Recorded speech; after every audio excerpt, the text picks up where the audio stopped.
तो हम कंटिन्यू करते हैं आज। और हमने यहाँ पे इमेज तक पढ़ लिया था। इमेज के बाद अगला जो हमारे पास टूल है वो है paragraph, sorry markup tag paragraph है। बाय डिफ़ॉल्ट हम पैराग्राफ मोड में ही होते हैं, हम कुछ भी लिखिए तो यहाँ पे पैराग्राफ ही मोड होता है, ठीक है। और जब हम इंटर करेंगे तो ऑटोमेटिकली नेक्स्ट पैराग्राफ आ जाएगा। अगर आप राइट साइड पे देखें डॉम मैनिपुलेशन में तो बता रहा है सर मैं बॉडी टैग के अंदर मुझे पैराग्राफ होगा। हाँ, अगर मैं कोई हेडिंग ले लेता हूँ तो वो हेडिंग में कन्वर्ट कर देगा, ठीक है। ये पूरा डोम का मतलब है डॉक्यूमेंट ऑब्जेक्ट मॉडल। तो जो भी चीज़ होगी वो सारी चीज़ें यहाँ पे शो करेगा, ठीक है। अच्छा अच्छा, उसके बाद अगला जो ऑप्शन है यहाँ पे हेडिंग ग्रुप था। हेडिंग ग्रुप का टेबल था। टेबल हमने पढ़ा था, टेबल नहीं पढ़ा ना, टेबल के बारे में बताता हूँ। लेकिन टेबल जब मैं इंसर्ट करता हूँ, हमें पता है कि हमें टेबल की एक स्ट्रक्चर बनाना होता है, फिर उसका टेबल की हमारे पास बॉर्डर होती है और हंसी उसी के साथ साथ हमारे पास होता है कॉलम्स होते हैं उसमें। अच्छा, टेबल की जो विड्थ है पिक्सल्स में विड्थ डिफाइन की जाती है, परसेंटेज में भी कर सकते हैं। बॉर्डर अगर टेबल देखना चाहते हैं तो बॉर्डर थिकनेस 1 करेंगे। सेल पेडिंग, सेल का टेक्स्ट से फासला, सेल स्पेसिंग, सेल का दूसरे सेल से और टेबल की दीवार से फासला, ठीक है। ये सारी चीज़ें 0 हैं, ये 1 है। हमें जितनी भी रॉज चाहिए, मैंने यहाँ कहा मुझे 3 रॉ और 2 कॉलम चाहिए। और विद जो भी मैं स्टैंडर्ड लेना चाहता हूँ, कोई स्टैंडर्ड नहीं होता इसका, अपनी मर्ज़ी का जो भी आप बनाना चाहो चीज़ बना सकते हो। टेबल बाय डिफ़ॉल्ट F12 दबाएंगे, लेफ़्ट से आता है, ठीक है। तो इसको क्या करेंगे, हम यहाँ पे आएंगे align left right centre. Right करेंगे तो राइट साइड पे चला गया, सेंटर करेंगे तो पेज के सेंटर में आ जाता है। फिर उसके बाद हम आएंगे इसमें इसकी डायमेंशन सेट करेंगे। अच्छा, मैं हर एक के इंडिविजुअल अलग अलग विड्थ दे सकता हूँ, लेकिन जो विड्थ हाइट लास्ट वाले हाइट तो सॉरी विड्थ जो लास्ट में दूंगा वो विड्थ सबके साथ सेम हो जाएगी। अच्छा, दूसरी चीज़ क्या है कि अगर मैं एक रॉ को हाइट देता हूँ तो वो दूसरे कॉलम के ऊपर भी अप्लाई हो जाता है। यानी रॉ इस तरह से बढ़ा सकते हैं, कॉलम आप इस तरह से कम या ज़्यादा कर सकते हैं। देखें ऊपर डायमेंशन भी दिखा रहा है कितनी है। बहरहाल मैंने यहाँ से ले यहाँ तक सबको सेलेक्ट किया और 600 है तो मैंने इसको डिवाइड कर दिया 50%, यानी 300 ईच, 300 का एक, 300 का एक, ठीक है। और रॉ की हाइट स्टैंडर्ड 30 पिक्सल से शुरू होती है, 30 से 35 पिक्सल, आप जितनी रखना चाहें रख सकते हैं। मैं यहाँ पे ये रखता हूँ। अच्छा, अगर मैं चाहूँ ये दोनों लाइन मर्ज होकर एक कॉलम बन जाए तो काम आसान है, इसके लिए हम यहाँ पर आएंगे, रॉ पे क्लिक करेंगे और ये मर्ज हो गया। अच्छा, अगर मैं चाहता हूँ इसको स्प्लिट करना तो मैं इसको स्प्लिट भी कर सकता हूँ। बैठ जाए। स्प्लिट करने के लिए क्या होगा कि मैं यहाँ पे क्लिक करूँगा और मुझसे पूछेगा कितनी रॉ में स्प्लिट करना है या कितने कॉलम में स्प्लिट करना है, आप उसके हिसाब से इसको स्प्लिट कर सकते हैं। यानी हम ये चीज़ पहले नहीं जानते थे, हमने पहले ये चीज़ नहीं पढ़ी, लेकिन ये चीज़ होती है। तो अगर कोई स्ट्रक्चर ऐसा बन रहा है जहाँ पे हमें जो है ऑब्जेक्ट ज़्यादा लेना है, बड़ा देना है और फिर बीच में कहीं पे उसको मिनिमाइज़ करना है या सेट करना है तो हम कर सकते हैं, नहीं तो हम पुराने तरीके से भी काम कर सकते हैं, ठीक है। और उसके बाद हम यहाँ पर आते हैं। देखिए टेक्स्ट बाय डिफ़ॉल्ट लेफ़्ट से अलाइन होता है, ठीक है। मैं इस रॉ की हाइट कर देता हूँ 100 पिक्सल, तो मैंने इसको 100 कर दिया, ठीक है। ओके, इंटर किया, ये आ गया। और बाकी टेक्स्ट मैंने यहाँ पे लिखा, बाकी यहाँ पे लिख दिया। ओके डन, रैंडम टेक्स्ट लिख दिया। अब मैं यहाँ पर आऊँगा और यहाँ से यहाँ तक सबको सेलेक्ट करता हूँ, एक जैसा स्टाइल सब पे अप्लाई करना है। तो प्रॉपर्टी में आइए, प्रॉपर्टी में आने के बाद यहाँ पे हम इसको कर देंगे सेंटर और हम इसको कर देंगे मिडिल। तो इससे क्या होगा कि वर्टिकल सेंटर भी हो जाएगा, हॉरिजेंटल सेंटर भी हो जाएगा और ये सारी चीज़ें टेबल के साथ डिफाइन हुई हुई है। हमने यहाँ से लेके 16 से लेके 30 लाइनों तक का जो कोड है लिखा नहीं है, ये खुद जनरेट किया। तो ड्रीमवीवर इस्तेमाल करने का सबसे बड़ा फ़ायदा यही होता है। प्लस मैं हर सेल को इंडिविजुअल कलर भी दे सकता हूँ, तो मैं चाहता हूँ अगर इसको डिफरेंट कलर देना तो मैं दे सकता हूँ, कोई मसला नहीं है, दिया जा सकता है, ठीक है। सेव किया मैंने इसको और F12 दबाएंगे तो यहाँ इसका प्रीव्यू हमें नज़र आ जाएगा, ठीक है। अभी हम इस पर एक वेबसाइट बनाएंगे, लेकिन फ़िलहाल हम आगे बढ़ते हैं। वेबसाइट के लिए हम देखते हैं आज क्या टाइम है हमारे पास। फिगर टैग, फिगर टैग क्या करता है जनाब, फिगर टैग पे जब मैं क्लिक करता हूँ यहाँ पे तो मुझे 2 टैग्स की डिटेल आ जाती है, ठीक है।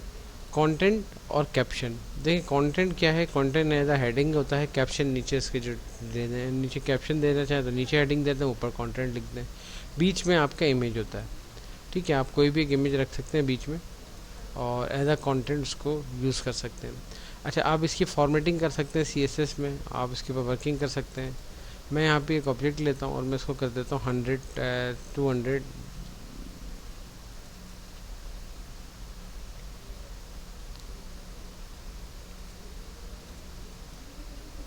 मैं ये लिखा। अच्छा, अब मैं क्या करता हूँ, CSS की क्लास बनाने जा रहा हूँ।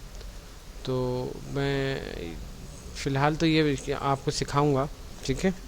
मैं यहाँ पे लेता हूँ हैशटैग box1, ये आईडी है, सॉरी स्मॉल में लिख लेते हैं।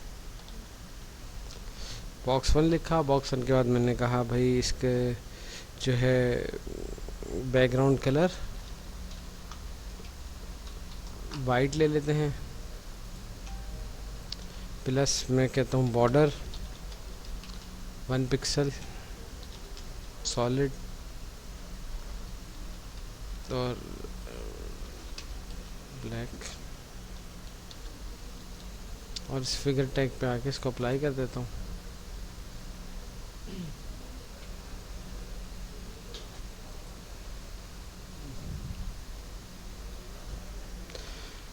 ये इंडिविजुअल चलेंगी, ये डिव के अंदर लेनी चाहिए थी मुझे, मैंने खैर बहरहाल इसको ले लिया, कोई मसला नहीं।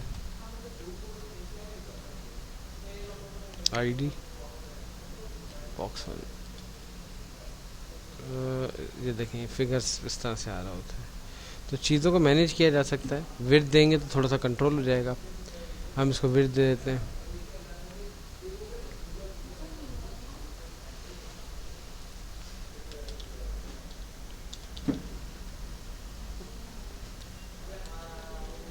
टू 250 कर देते हैं, 250 px, और सेव करते हैं यहाँ पे। और देखिए हमारे पास विड्थ भी इसकी कंट्रोल में आ गई। सेल को चीज़ों को सेंटर में ला सकते हैं। वेबसाइट पे यूज कहाँ पे होगा, मतलब किस तौर पे? बेसिकली एक कार्ड बनाने के लिए यूज़ होता है, तो मैं आपको इसको CSS में पूरा कार्ड बनाना सिखाऊंगा, ठीक है। तो ये बन जाएगा, कोई इशू नहीं है, बहुत आसानी से बनता है। अब हम आते हैं यहाँ पे, और नेक्स्ट मैंने यहाँ पे जो है अगला जो है अनऑर्डर लिस्ट ली। अनऑर्डर लिस्ट लेने के बाद मैं लिखता जाऊँगा, एक इंटर किया मैंने लिस्ट, जैसे मैंने कहा कि भाई मैं डेयरी प्रोडक्ट की ले रहा हूँ लिस्ट। मैंने कहा कि भाई यहाँ पे है बटर, दूसरा है ब्रेड,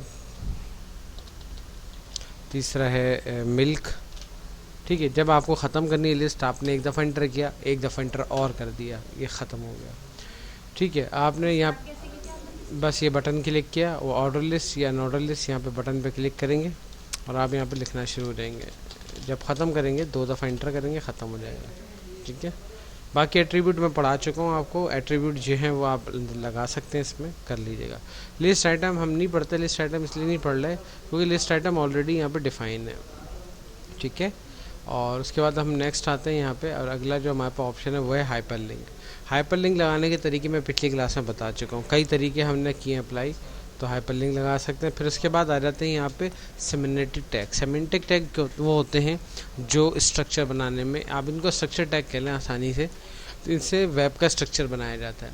अच्छा देखिए, अब मॉडर्न वेब बनती है div base. Div base website का क्या फ़ायदा होता है कि वो स्ट्रक्चर फ्लेक्सिबल होता है, अपने आपके कंटेंट जो है, कंटेंट आपके जो है डायमेंशंस के हिसाब से वेरी करता है, चेंज हो जाता है।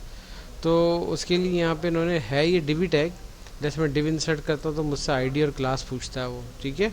तो सेम इसी तरह जब मैं हेडर इंसर्ट करूँगा तो भी आईडी और क्लास पूछेगा। देखिए, एक वेबसाइट में हमें क्या क्या चीज़ों की रिक्वायरमेंट होती है। सबसे पहले रिक्वायरमेंट होती है हेडर की। हेडर के अंदर आपका नेविगेशन होता है, जिसमें आप हाइपर लिंक लगाते हैं। नेविगेशन के बाद आपका होता है सेक्शन। सेक्शन के अंदर आप आर्टिकल लिखते हो, साइड टैग यूज़ करते हो, तो वो पूरा एक वेब पेज का स्ट्रक्चर बनता है। और आखिर में आप यहाँ पे फुटर नोड यूज़ करते हो, तो वो फुटर नोड वेब को पूरा कंप्लीट कर देता है, ठीक है। जब हम CSS पढ़ लेंगे तो हम इसके ऊपर काम करेंगे, हर डायमेंशन को अलग अलग डिफ़ाइन करना है, ठीक है। फिर उसके बाद आती है मेटा टैग की। मेटा टैग बेसिकली यूज़ होता है सर्च इंजन ऑप्टिमाइजेशन में। अब मेटा की बजाय हम यहाँ मेटा कीवर्ड पढ़ लेते हैं। कीवर्ड्स क्या होते हैं? नेट पे मैं सर्च करता हूँ शूज़, मैंने कहा नाइकी शूज़ चाहिए, तो मैं नाइकी लिख रहा हूँ और शूज़ लिख रहा हूँ, 2 कीवर्ड है। नाइकी के जितने प्रोडक्ट हैं वो आ जाएंगे, शूज़ लिखूँगा, जितने शूज़ बनाने वाली कंपनी उनकी वेबसाइट आ जाएंगी। हाँ, अगर मैं ब्रैकेट में लिखता हूँ नाइकी शूज़, तो सिर्फ नाइकी शूज़ सर्च करेगा और नेट पर। तो जो मेरे कीवर्ड्स हैं वो मैं यहाँ पे डिफ़ाइन करता हूँ। अगर मैं कीवर्ड ब्रैकेट में लिखता हूँ, मैंने कहा नाइकी शूज़, तो जो बंदा सर्च करेगा वो अगर नाइकी शूज़ सर्च करेगा तो ये कीवर्ड मेरा कॉल होगा। गूगल सर्च इंजन में वेबसाइटें कैसे आती हैं, इसी तरह से तो आती हैं। अब मैंने कहा कि भाई मुझे जो है इन्फो चैनल सर्च करना है, मैंने इन्फो लिखा और चैनल लिखा, तो इसमें प्रॉब्लम ये आएगी कि इन्फो भी सर्च हो जाएगा, चैनल भी सर्च हो जाएगा, ठीक है। लेकिन अगर मैं यहाँ पे लिखता हूँ इन्फो प्लस चैनल, तो वो दोनों साथ सर्च कर लेगा। लेकिन ऊपर वाला तरीका जो है ना, सबसे पहले जो हमने नाइकी शूज़ वाला किया, वो सबसे ज़्यादा प्रेफर होता है। सॉन्ग्स करना है सॉन्ग कर लें, या जो भी आपको रखना है। अब बंदा जब भी सर्च करेगा तो गूगल के सर्च इंडेक्स में आपकी वेबसाइट आएगी, लेकिन सर्च इंजन इंडेक्स में आने का ये मतलब नहीं है कि मेरी वेबसाइट सर्च पे पहले नंबर पे आए। पहले नंबर पे कब आती है, ये कंटिन्यूस अमल है, और ये जो है फौरी तौर पे यानी आपको रिजल्ट भी नहीं देता, आहिस्ता आहिस्ता इम्प्रूवमेंट होती है। क्योंकि इस वक्त मार्केट में अरबों खरबों, यानी अरबों खरबों बोल रहा हूँ, करोड़ों वेबसाइट्स मौजूद हैं। करोड़ों वेबसाइट जब मौजूद हैं तो उस वक्त क्या करे बंदा, आपकी वेबसाइट तो आप नए हो तो आपकी वेबसाइट तो करोड़ों वेबसाइट पीछे होगी ना। लेकिन अगर आपकी वर्किंग अच्छी होगी तो आप कई वेबसाइटों से आगे होगे, फिर जो है आपके अंदर काम सही होगा, आपका वेब पेज जो है उस कंटेंट से रिलेट करेगा, और जो भी आपने यहाँ पे डिस्क्रिप्शन और मेटा टैग डिफाइन किए हुए होंगे प्रॉपर और सही किए होंगे, तो वेबसाइट सही चलेगी। ठीक है, अभी का पार्ट नहीं है, ये है डिजिटल मार्केटिंग का पार्ट। लेकिन इसके बारे में बताना इसलिए था कि ये भी वेब साइट में वेब का एक हिस्सा है, वेब डिज़ाइनिंग कर लें, डेवलपमेंट कर लें, या वेबसाइट जब तक रैंकिंग वाइज ही ऊपर नहीं होगी तो लोग क्यों वेबसाइट में रिसर्च करेंगे। और डिस्क्रिप्शन में क्या होता है, डिटेल, वो डिटेल जो आपके पेज में कहीं ना कहीं डिफाइन हो। तो पेज के हवाले से कुछ डिटेल आप काम क्या करते हैं, कंपनी क्या है, वगैरह वगैरह, 150 करैक्टर तक का कोई मैसेज टाइप कर दिया। अब जिसको ज़रूरत होगी, देखिए हम सर्च करते हैं दो तरीके से सर्च करते हैं, या तो हम कीवर्ड सर्च करते हैं, यानी मैंने कहा भाई ये पाकिस्तानी सॉन्ग या पाकिस्तान, फिर सॉन्ग, फिर या हमने वीडियो लिख दी। लेकिन मैं एक तरीका और भी सर्च करता हूँ, मेरे पास कंप्यूटर में एक एरर आ गया कि भाई फाइल नॉट फाउंड 404 फला फला फला फला, पूरी कहानी लिख दी मैंने गूगल पे, तब भी वेबसाइट सर्च हो गई। तो वो सूरत होती है डिस्क्रिप्शन सर्चिंग की, तो वो भी सर्च इंजन ऑप्टिमाइजेशन का पार्ट होता है। अब ये कहाँ स्टोर हुए, बेसिकली ये स्टोर होते हैं हेड टैग के अंदर। हेड टैग के अंदर मेटा के टैग, और दोनों टैग कहीं पे भी डिफ़ाइन किए जा सकते हैं। हेड के फ़ौरन बाद डिफ़ाइन कर दें तो अच्छा है, नहीं तो आप बाद में भी कर सकते हैं, ठीक है। उसके बाद हम आते हैं यहाँ पे मेरे पास अगला जो ऑप्शन है वो है व्यू पोर्ट। व्यू पोर्ट जो है हमारी वेबसाइट को व्यू पेड स्क्रॉल पे आप इस पर क्लिक कर दें तो आपके पास यहाँ पे देखिएगा व्यू पेड स्केलिंग 1 इनिशियल इक्वल टू 1 आ गया। ये रिस्पॉन्सिव वेबसाइट के लिए यूज़ किया जाता है कोड, तो ये कोड लाजमी इंसर्ट किया जाता है। फिर बारी है स्क्रिप्ट की। अभी आप जो है इंशाल्लाह आगे जावा स्क्रिप्ट जेक्यूरी पढ़ेंगे, तो जेक्यूरी की फ़ाइल एम्बेड करने के लिए वो पूछ रहा है फाइल्स कहाँ से उठानी है। तो स्क्रिप्ट की फ़ाइल, जावा स्क्रिप्ट की लाइब्रेरी की जो भी फ़ाइल आप यहाँ पर अटैच करना चाहो इसकी मदद से अटैच कर सकते हो, ठीक है। मेरे पास एक पड़ी हुई है, मैं उसको अटैच करवाता हूँ, डाउनलोड में होगी।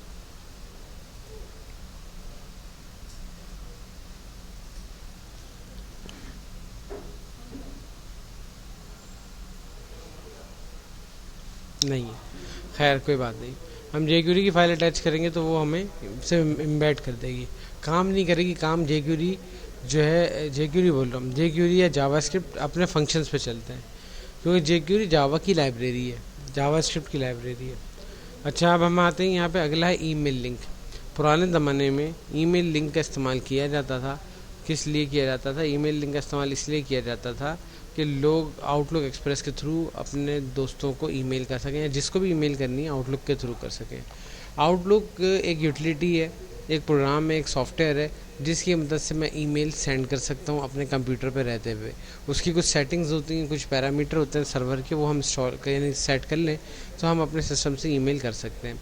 अच्छा, अभी भी बड़ी बड़ी कंपनीज अपनी मेल्स का डेटा, अब क्योंकि उनके अपने मेल सर्वर होते हैं, अब गूगल पे हर कोई काम नहीं करता, याहू पे कोई काम नहीं करता, रिलायबल तो हैं लेकिन आपकी रिलायबिलिटी उस वक्त यानी मजबूत रहती है जब आपकी इन्फॉर्मेशन लीक ना हो। तो वो आप कोशिश करते हैं कि आपका अपना डोमेन यूज़ हो। उस सूरत में आप अपना डोमेन यानी जो है आपको आउटलुक यूज़ करना पड़ता है। मैं यहाँ पे क्लिक करूँगा, वो मुझसे पूछेगा किस ईमेल, यानी जब यूज़र इस पर क्लिक करे तो किस बंदे को ईमेल जानी चाहिए। ठीक है, मैंने यहाँ पे सिर्फ लिखूँगा ईमेल अस, नीचे तो मैंने एक आईडी दे दी है, यहाँ पे ईमेल अस लिखा हुआ आएगा। ठीक है, बंदा जब इसको ईमेल अस पे क्लिक करेगा तो क्या होगा कि यहाँ पे अब मेरे पास ये खुल गया outlook.com वगैरह। अब ये मेरे पास सेट होता तो ऑटोमेटिकली मेल का पेज बना हुआ आता, उसमें ये आईडी डली हुई होती 2 में, बाकी हमें मैसेज लिखना और सेंड करना होता। तो ये यूज़र की आसानी के लिए बनाया गया था। फिर हम आगे चलते हैं, आगे है कैनवस।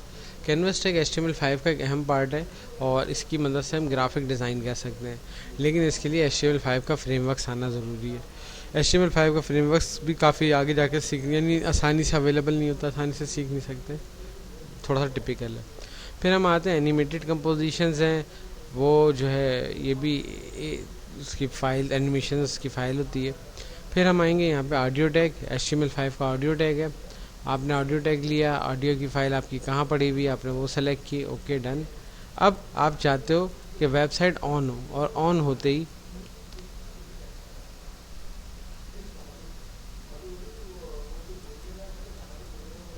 आपकी वेबसाइट ऑन हो और ऑन होते ही म्यूज़िक चलना शुरू हो जाए, तो आप यहाँ पे इसको सेलेक्ट करें। म्यूज़िक तो आपने सेलेक्ट कर ही लिया है, अब ऑटो प्ले कर दें और कंट्रोल गायब कर दें। कंट्रोल गायब करने से क्या होगा, म्यूज़िक चलना शुरू हो जाएगा, लेकिन यानी वेबसाइट देखने वाले को म्यूज़िक सुनाई देगा।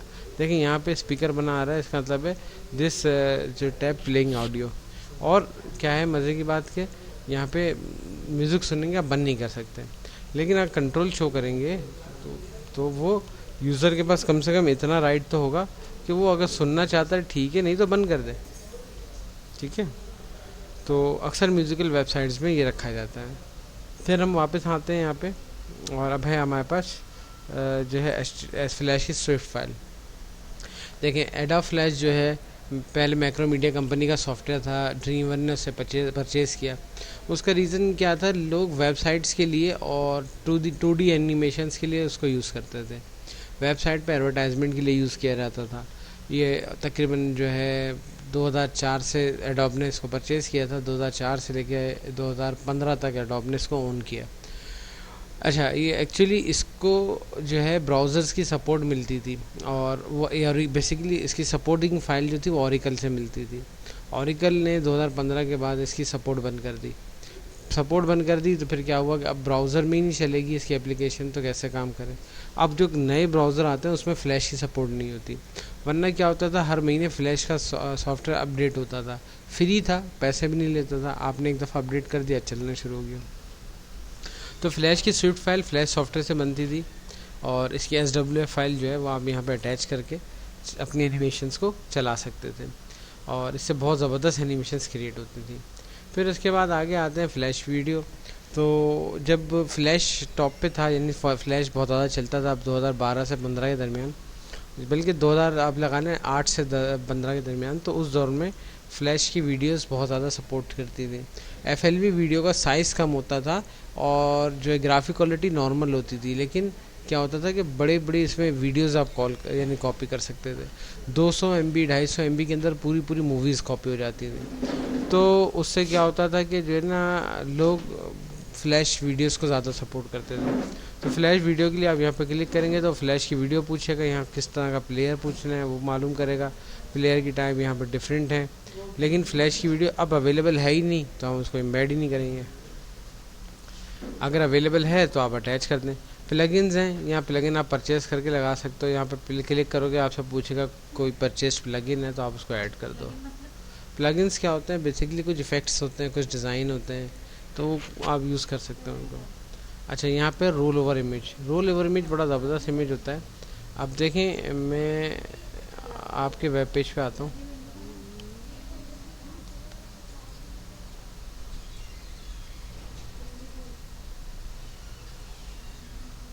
अब देखें मेरे पास ये होम के नाम से एक इमेज बना हुआ है, मैं इसको कॉपी करता हूँ 3 दफ़ा, ठीक है, और उसके बाद मैं इसको यहाँ पे लाता हूँ। रोल ओवर में तो 2 ही चीज़ें काम करती हैं, लेकिन खैर कोई मसला नहीं है।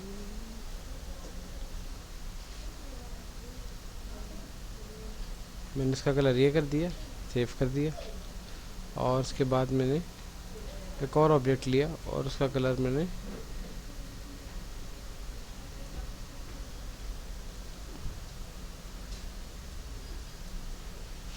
ठीक है, सेव। रोल ओवर इमेज की कहानी ऐसी है कुछ, आप यहाँ पर आए, अब आपको 2 ही इमेज हैं तो दो काफ़ी हैं। मैंने यहाँ पे आया और मैंने यहाँ पे एक बटन लिया, ये वाला डिस्प्ले, ये वाला बटन करेगा ग्रीन वाला, और जब मेरा माउस उसके ऊपर जाएगा तो ये ब्लू हो जाएगा, ठीक है। और जब मैं क्लिक करूँगा कोई पेज खोलना है तो मैंने कहा हाँ भाई क्लास 1 का पेज खोल दो। इस पर हाइपर लिंक भी लगा, अगर हाइपर लिंक ना लगाएं कोई मसला नहीं, लेकिन आप क्या है कि आपका इमेज डिस्प्ले करेगा। आपने यहाँ पर सेव किया आपने इसको, और सेव करने के बाद हम यहाँ पर आएंगे, और यहाँ आने के बाद देखें नॉर्मल है ये, माउस जैसे ही लाऊंगा एक चेंज हो गया, और क्लिक किया तो ये मेरा वो पेज 1 खुल गया जो भी मेरा पेज था। तो इससे क्या होता है कि आप अपनी मर्ज़ी की इसमें फाइल्स ऐड कर सकते हैं। अब मैं यहाँ पे आता हूँ और बगैर लिंक के मैं काम करूँगा। मैंने कहा पहले ये ब्लैक एंड वाइट इमेज ले लिया, और जैसे ही मेरा माउस इसके पास जाए तो ये कलरफुल हो जाए। ये मैंने लिया और इसको इंसर्ट कर दिया, मेरे पास 2 इमेज आ गए, और मैंने इस इमेज को क्लिक किया और इसको छोटा करना है साइज़ वाइज, तो आपने जो भी साइज़ रखना है वो रख दें। ओके डन, सेव किया मैंने और यहाँ पर आ गया। यहाँ पे आने के बाद देखिए नॉर्मल इमेज जब मेरा माउस जाएगा तो ये कलर चेंज हो गया। तो ये एक अच्छा इंटरेक्टिव सा रीज़न हो जाता है कि यार ये तो अच्छा काम कर रहा है। लिंक क्योंकि मैंने दिया नहीं, जब मैं क्लिक करता हूँ तो इसी पेज को ओपन कर जाता हूँ, ये वजह है। बाकी है कि ये एक अच्छा इफेक्ट आता है। तो इसके पीछे जावास्क्रिप्ट काम करता है बेसिकली। ये जो इसके स्क्रिप्ट है तो ये जावास्क्रिप्ट का ही पार्ट है। ऑन माउस आउट और माउस ओवर जो इनके इवेंट्स हैं बेसिकली ये जावा के इवेंट होते हैं। और जब मैं वो कह रहा माउस ओवर, माउस उसके ऊपर आए तो स्वैप इमेज स्वैप हो जाए, और इसको जो है इमेज स्वैपिंग कहते हैं बेसिकली ना। तो इमेज स्वैप कर रहा है वो, और कुछ नहीं कर रहा, ठीक है। फिर हम वापस इधर आते हैं और नेक्स्ट हमारे पास जो ऑप्शन है वो है आपके पास आई फ्रेम का। आई फ्रेम पढ़ चुके हैं, मैं पढ़ा चुका हूँ। तो एक्सटर्नल कोई भी डाटा आप अपने वेब पेज पे इंसर्ट कर सकते हैं आई फ्रेम की मदद से। आपने यहाँ पे बॉक्स लिया, आपने इस बॉक्स को सेलेक्ट किया, और सेलेक्ट करने के बाद आपने इसकी विड्थ और हाइट वगैरह डायमेंशन सेट करनी है। अब यहाँ पे डायमेंशंस नहीं आ रही, तो आप कोई मसला नहीं है, आप बैकएंड पे जाओ और बैकएंड पे जाके यहाँ पे आप डायमेंशन दे सकते हो। वैसे तो बहुत कम ही इस्तेमाल किया जाने वाला टैग है,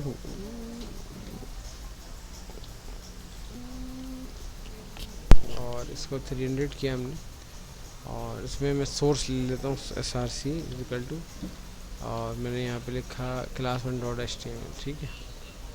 रिफ्रेश करूँगा और मेरे पास यहाँ पे देखेंगे क्लास 1 का पेज आ रहा है। तो मैं अपने वेब पे इंटरेक्टिव डिफरेंट टाइप के कंटेंट शो करवा सकता हूँ।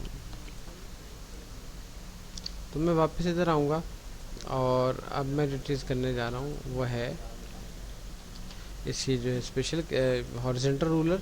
हॉरिजॉन्टल रूलर क्या करता है, यहाँ पे हॉरिजॉन्टल लाइन इस पे ऐड कर देगा आपके लिए। तो आप यहाँ पे एक हॉरिजॉन्टल लाइन लगा सकते हैं, ओके, एक से ज़्यादा लगा सकते हैं सेपरेटर या सेपरेट दिखाने के लिए, तो आप कर सकते हैं। और अगर मैं चाहता हूँ डेट इंसर्ट करूँ, नहीं अभी फ़िलहाल नहीं होगा, CSS में कर सकते हैं।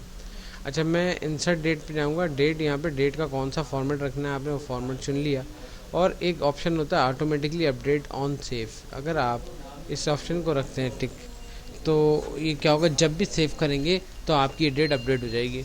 इससे आपको ये फ़ायदा रहेगा कि आप जब भी इसको देखोगे आपको ये अपडेट नज़र आएगा, तो इसका उस नीचे डेट शो हो रही है किस तारीख को इस पेपर काम हुआ था, डाटा किस दिन अपडेट किया। उसके बाद हम आते हैं यहाँ पे, और हमारे पास जो अगला ऑप्शन है वो है आपका नॉन ब्रेकिंग स्पेस। तो 2 टेक्स्ट के बिटवीन स्पेशल कैरेक्टर एक ही अलाउ होता है, वाइट स्पेस जिसे कहते हैं। स्पेस अगर आप और चाहिए तो आप यहाँ पे स्पेस दे सकते हो। बेसिकली वो बैकएंड पे कोड NBSP बना रहा होता है, ठीक है। अब अगर मुझे कोई चीज़ इन्वर्टेड कॉमा में लिखनी है, जैसे मैंने लिखा इन्फो चैनल, अब नॉर्मली अगर मैं इन्वर्टेड कॉमा लगाता हूँ तो यहाँ पे इन्वर्टेड कॉमा मेरे स्ट्रेट होते हैं जैसे कि ये, लेकिन ये इतने मज़ेदार नहीं लगते। अच्छे दिखाने के लिए हम यहाँ पे ये वाले इन्वर्टेड कॉमा यूज़ करेंगे। ये तो इससे क्या होगा, ये थोड़ा सा इंग्लिश वाले हैं, यानी राउंडेड, थोड़ा बहुत घूमे पे, तो इस तरीके से थोड़ा एक अच्छा लुक आता है वेब पे, ठीक है।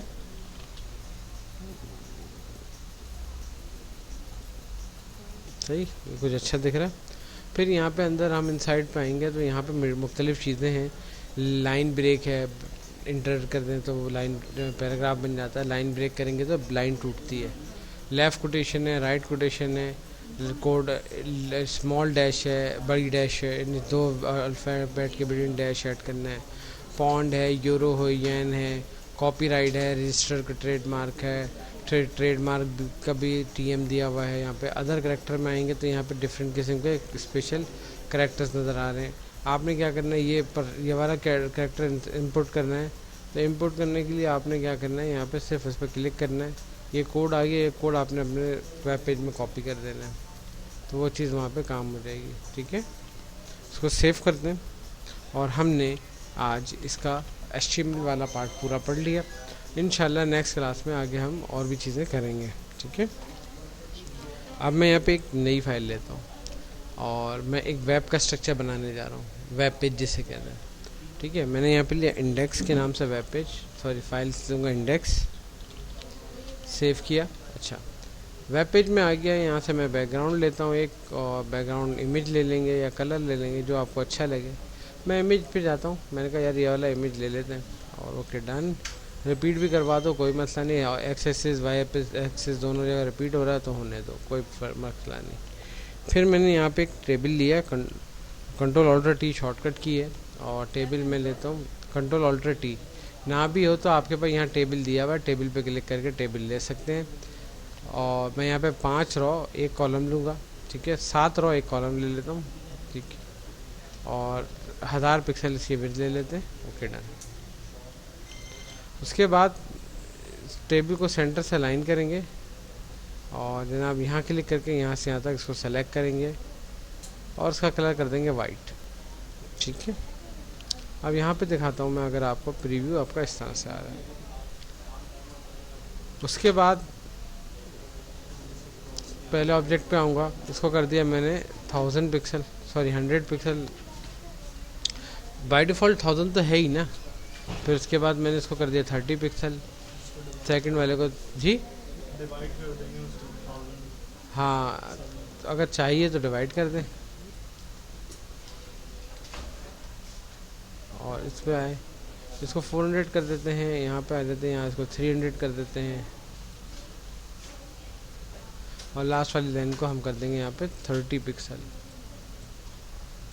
हमने यहाँ पे टेबल टैग इंसर्ट किया और उसकी सेटिंग कर दी, जस्ट लाइक इस तरह से, जैसे कि मेरी वेब पेज का पार्ट है। पेज मार्जिन में यहाँ पे बाय डिफ़ॉल्ट 0 कर दूंगा, तो वो मेरा वेब पेज थोड़ा सा ऊपर से सेट हो जाएगा। नहीं, अच्छा वो इंडेक्स लिखा है इसलिए नहीं कर रहा, मैं इंडेक्स डिलीट कर देता हूँ, मुझे इंडेक्स की ज़रूरत ही नहीं है। ठीक है, सेट हो गया। अब बहुत ही सिंपल सा ऑप्शन है, हम यहाँ पर आएंगे। अब यहाँ पे टॉप पे आने के बाद सबसे टॉप पे ये रहा, मुझे यहाँ पे एक नया टेबल इंसर्ट करना है तो वो कर सकते हैं, स्प्लिट करना है तो स्प्लिट कर सकते हैं। मैं नया टेबल बना लेता हूँ, टेबल पे क्लिक किया मैंने यहाँ पे, और Ctrl+ करता हूँ पहले तो। यहाँ क्लिक करके मैंने टेबल पे क्लिक किया, और टेबल आ गया, 1 रो 5 कॉलम का। ठीक है, और 1000 पिक्सल इसकी विड्थ रहेगी, जैसे कि मैंने बनाया। अच्छा, वीडियो में सारी चीज़ें मौजूद हैं, वीडियो याद से ले जाना आप दोनों, और वीडियो को रिव्यू कर लोगे तो आप समझ जाओगे। अभी सिर्फ क्लास को समझ लो, मेरे हिसाब से बेहतर है। और इस रॉ की हाइट 100 पिक्सल है, तो मैं इसको भी 100 कर देता हूँ। लोगों को मैं कर देता हूँ यहाँ पे, मैं 200 पिक्सल विड्थ है लोगों की। ठीक, सॉरी हाइट तो 100 ही होगी, विड्थ मैं 150 कर देता हूँ। और उसके बाद इन तीनों को मैं ले लेता हूँ, इन तीनों को मैं विड्थ कर देता हूँ 100 पिक्सल की। ठीक है, और बाहर क्लिक करूँगा, ये सेट हो जाएगा। जब भी कोई डायमेंशन चेंज हो, साइज सही करके बाहर क्लिक करते हो जाएगा। अब इस पोर्शन में आऊँगा, इस पोर्शन में क्या हुआ, 300, 400, 450। 450 का मतलब है 1000 में से 450 निकालो तो 550 की विड्थ। ठीक है, अब यहाँ पर आ गए, इमेज में आ गए, और इमेज में मैं यहाँ पे एक इमेज इंसर्ट करने जाता हूँ। तो बहुत ही आसान है, मैं यहाँ पे यूट्यूब वाला इमेज ले लेता हूँ। मेरी विड्थ कितनी, 200, तो मैं इसको विड्थ कर देता हूँ 200।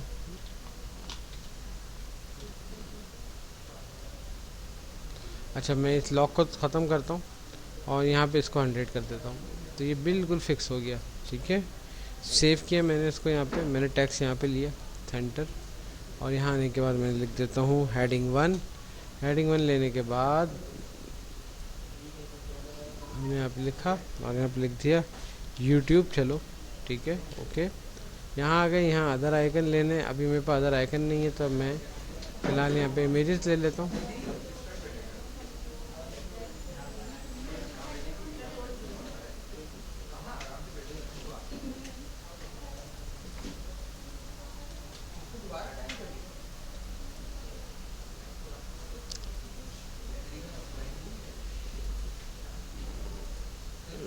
इस इमेज को लिए कॉपी किया मैंने और वर्चुअली यहाँ रख के पेस्ट कर दिया। मैं यहाँ पेस्ट कर दिया, ठीक है। अब इसको सेलेक्ट किया और बैक एंड पे जाके इनके नाम बदल दूंगा, तो इससे काम मेरा आसान हो जाता है। तो मैंने 4 लिखा है। अब 4 के साथ मेरे क्या क्या नाम है, मेरे पास नाम है 45345। तो मैं इसको कर देता हूँ ऊपर वाले को 3, 4 और 5। सेव किया, यहाँ पे देखें मेरे पास 4345, ठीक है भाई। ये चीज़ यहाँ पे आगे ऐड हो गई। और उसके बाद अब हम आते हैं इस जगह मेन्यू बनाते हैं। तो मेन्यू बनाना कोई मुश्किल नहीं है। मेन्यू के लिए हम यहाँ बाहर ही आ जाएंगे, डिज़ाइन मोड पे यहाँ क्लिक किया। एक टेबल लेंगे और टेबल लेके मैंने 1 रो 5 कॉलम ले लूँगा। नहीं, मैं 6 कॉलम ले लेता हूँ। और 6 कॉलम लेने के बाद यहाँ से लेके यहाँ तक मैं 5 कॉलम को कर दूँगा 100 पिक्सल, ठीक है। और सॉरी 30 पिक्सल हाइट, और इसको कर दूंगा 100 पिक्सल। और आखिरी वाले को मैं कर दूंगा, देखो 100, 200, 300, 400, 500, ठीक है। विड्थ तो कोई मसला नहीं है, विड्थ तो मैंने ली 1000 है ना, ठीक है। इन सेल्स को मैं यहाँ पे यहाँ तक जो है मैं, अच्छा हाँ यहाँ पे सही, आप सही कह रही हैं, मैंने गलत डिफाइन कर दी थी तभी ये फैल गया था। तो मैं यहाँ पे 100 कर देता हूँ, 100, ओके। ये तीनों पाँचों यहाँ पे आ गए, 1 2 3 4 5। टेबल को सेलेक्ट किया, मैंने कहा मुझे 5 सेल नहीं चाहिए, 6ठा सेल चाहिए, 6 सेल चाहिए। 6ठे सेल में आके यहाँ पर आऊँगा, 500 ये हो गए, 100 के 5 और बाकी 500 ये हो गया। तो ये बिल, अब यार क्या है,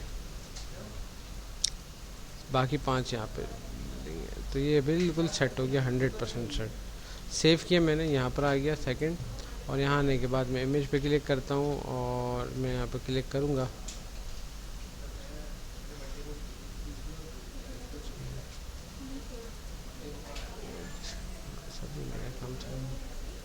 यहाँ पर आया और यहाँ आने के बाद इस जगह आ गया और यहाँ पे मैंने यहाँ पे लिया मार्की टूल, ठीक है। बंद किया इसको और यहाँ पे कुछ भी जो भी डिटेल्स है वो लिख दी। ये आपकी स्लाइड्स चलना शुरू हो जाएगी, ठीक है। पेज कंटेंट को मैं 2 हिस्सों में डिवाइड कर दूंगा। नीचे में अभी फ़िलहाल टाइम ना होने की वजह से बैनर ले लेता हूँ। तो मैं यहाँ पर आ गया और यहाँ आने के बाद मैंने इसको इमेज किया और मेरे पास इमेज कोई है नहीं, तो मैं यहाँ से इमेज ले लूँगा। नहीं है इमेज, चलो फिर मैं यही इमेज के तौर पे इमेज ले लेता हूँ, ठीक है, ओके। 1000 और 300 सेव किया और आखिर में यहाँ पर फुटर नोट।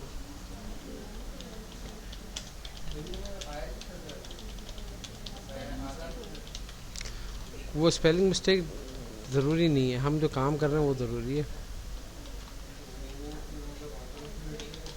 स्पेलिंग मिस्टेक तो दिन भर होती हैं, इतनी मिस्टेक्स तो रहेंगी,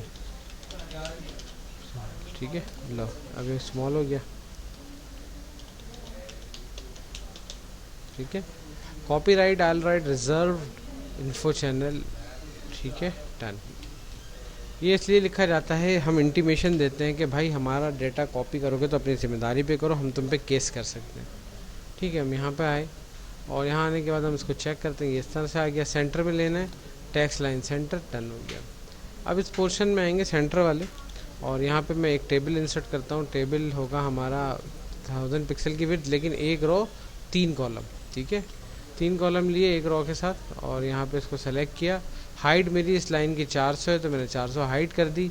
सबसे बड़ा मेन कॉलम है, इसको हम कर देंगे 600 पिक्सल, बल्कि 600 भी नहीं, हम इसको 700 कर देते हैं। और इसको हम कर देते हैं 250, 280 और जो 20 बचेगा वो 20 पिक्सल ये हो जाएगा, ठीक है, ओके डन। अब हमारे पास डिफरेंट सेक्शंस बन गए और सेक्शंस के हिसाब से डेटा सेट करेंगे और टेबल की बॉर्डर सब जगह पे 0 कर देंगे, तो वेब पेज हमारा स्टिक या बना हुआ नज़र आएगा। तो मैं यहीं तक रखता हूँ, ठीक है। से बना सकते हैं, डिजाइन कोई भी हो, जैसे आपने जो भाई डिज़ाइन देखिए, वेबसाइट ऐसा नहीं होता, मैं इसलिए बनाता आ रहा हूँ तो मैं बना ही रहा हूँ। लेकिन आपको कोई भी चीज़ बनानी तो पहले पेपर पे उसका खाका बनाएं कि आपको बनाना है क्या है। टेबल से आप कुछ भी बना सकते हो, फॉर्मेट किस चेंज करें थोड़ा, तो जैसे किस आपका तो आप चेंज कर दो, लेकिन एक ये बेहतर होगा एक विजिबल और एक सही वेबसाइट दिखे, तो ये ज़रूरी है।